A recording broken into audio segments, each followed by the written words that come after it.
Hello again. Welcome back to Hustle Over Everything. I'm Alex, the host and owner of the show. And today is day 2 of our Podathon. Now, I haven't told anybody about this. This is the first time I'm announcing it. We are having a Podathon. Now, I can't specifically announce the reason why yet because there's some contractual things that need to get solved, but that's neither here nor there. Let's get straight into it.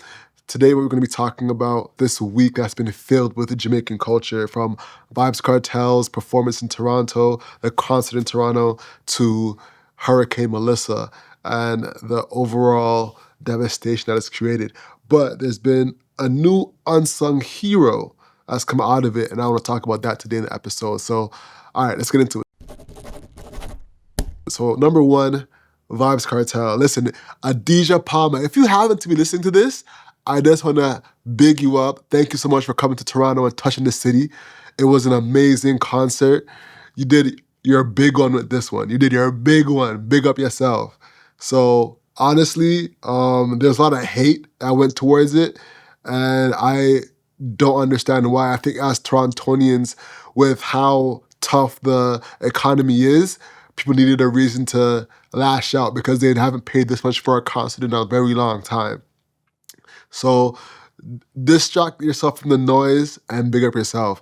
To the crux of the event, honestly, going to the concert for me was just a reminder of why I dislike going out often, because there's a certain pattern that you have to understand when it comes to concerts to do it right. You know, when going to the concert, what I learned is, for one, you can't go perfectly on time. You cannot.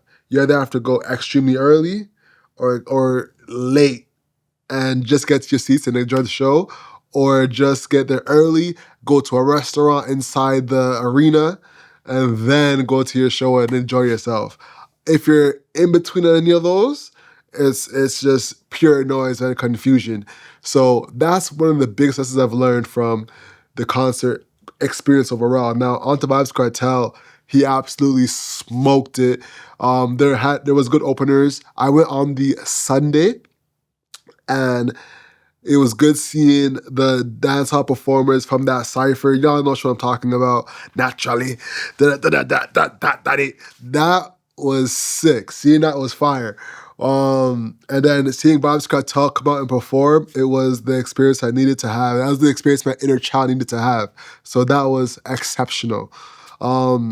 That was something that I think the city needed overall as well, especially with what was to come from Hurricane Melissa.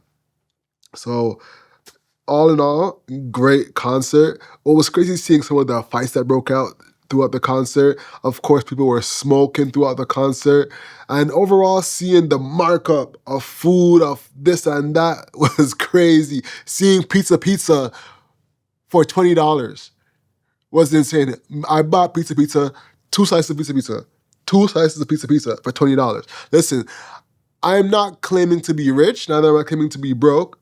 I just know when I'm being robbed, and that was a robbery. Anyway, back to the concert.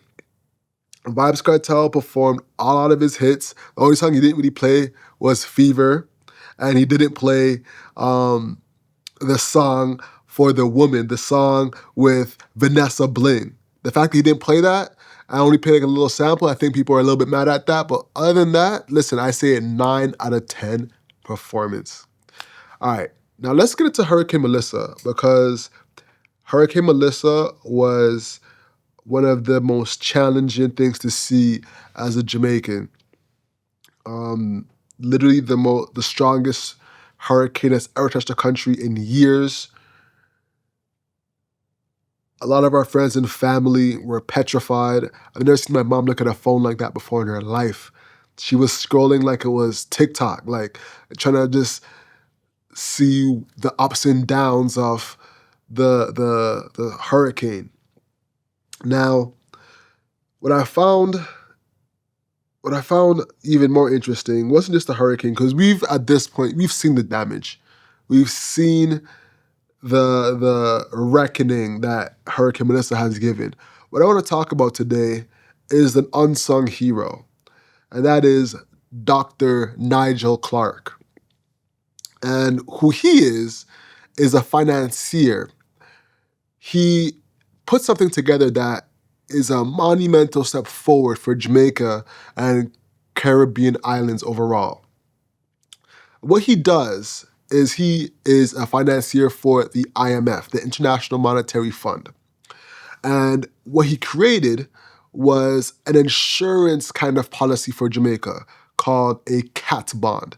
And what's interesting is you might remember David Mullings. He was back on the show years ago, and he talked all about it. If you don't remember David Mullings, he's also a financier, somebody who is deep within the Caribbean economy, and he talks about it. So I'm going to put that clip right here. Now, here's the reality about the cat bond.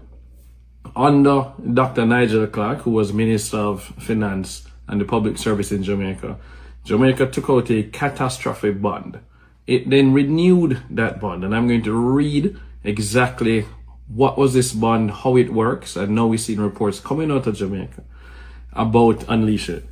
So it says, Jamaica's catastrophe bond is globally pioneering the cat in a grid trigger approach, as we are the first in the world to use this. So Jamaica is the first in the world to use a cat in a grid trigger approach. The cat in a grid trigger places a grid over Jamaica and surrounding waters, with each grid having a centralized air pressure threshold. Payout is triggered if a hurricane passes through a grid and has centralized air pressure at or below the threshold for that grid. Note, the lower the centralized air pressure, the higher the intensity of the hurricane. Hurricane Melissa was below 900 millibars, so it's one of the strongest hurricanes in history. Okay, so I believe it's number two, silver medal. Right? The size of the payout is related to how many such grids are breached. So it's a granular approach, but the more grids that are breached, is the more money that gets paid out to Jamaica. So of course, what are some of these grids, the pressures? So what it said is that each of these grids is associated with a centralized air pressure threshold. For instance, the threshold applicable to grids 5, 6, and 7. Of course, I would want to know where's grids 5, 6, and 7. Well, 5, 6, and 7 is Montego Bay and then going east. So we're looking at Montego Bay out to St. Anne's Bay, right? So those are 5, 6, and 7. So this is an example. The grids 5, 6, and 7 and 8. 958 millibars, 945 millibars, 947 and 932 millibars. So that gives you an idea. All of the grids, from what I can see, were above 900. The lowest I'm seeing in here is 920 millibars to trigger a payout.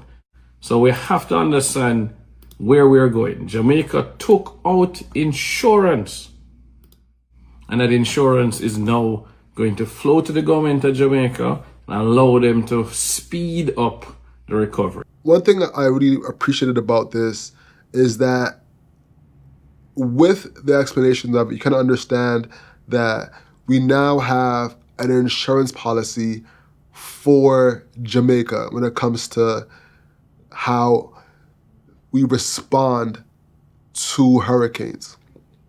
Now, what's interesting about this is not a regular insurance policy, because the way insurance usually works is that you make a payment consistently, and then there's somebody who comes to the reckoning and goes to the wreckage and sees what is the total damage of this wreckage, and then files it to their company, and their company pays that off. And it's that insurance policy's or the insurance company's job.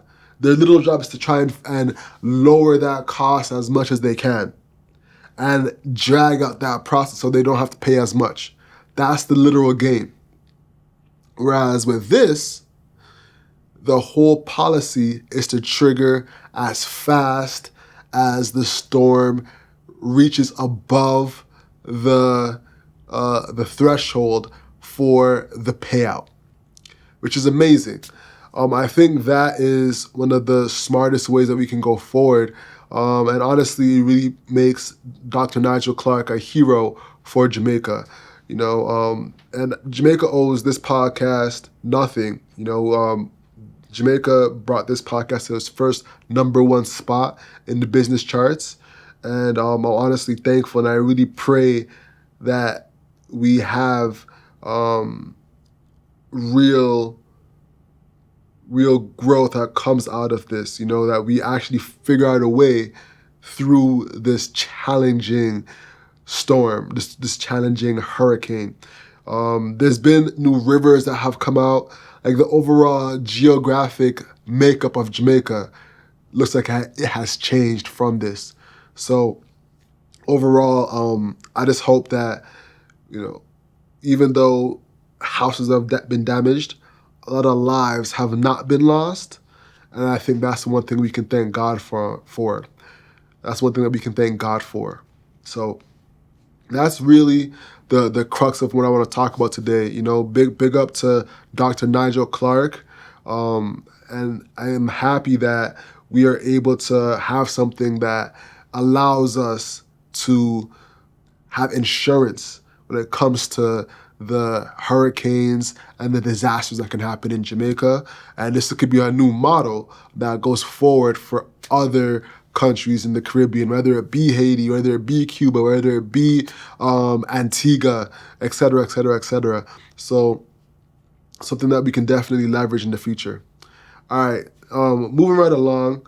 I'm going to put some useful links in the description. So if you're looking to donate, whether it be your money or your time, like I said, your money or your time, it does not have to be your money. It could be your time. And you can put that in the description below.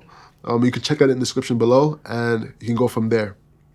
All right, y'all. I'm going to see you in the next episode tomorrow. It's going to be a good one. Let's keep this Podathon going. I'm really excited to keep it going. It's a challenge for myself to be consistent.